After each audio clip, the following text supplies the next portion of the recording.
If an incompatible drive makes your fan run at full speed, here's how to safely override it. First, shut down and unplug your PC and ground yourself to avoid static damage.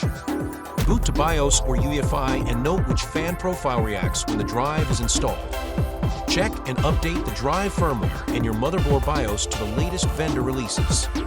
In BIOS, switch fan control from auto to manual or fixed RPM and set a conservative curve. Install your motherboard fan utility like ASUS Fan Expert or MSI Center for precise OS level control. On Windows, open Device Manager, update NVMe or SATA controller drivers, and reboot after installation. Install the drive vendor toolkit, such as Samsung Magician or Intel SSD Toolbox for firmware management. Linux users can set PWM as root, for example, sudo sh echo 150/sys/class/human/human0/pwm1.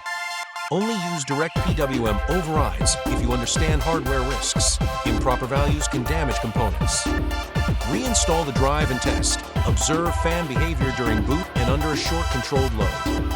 If issues persist, contact vendor support or share system logs on tech forums for guided assistance.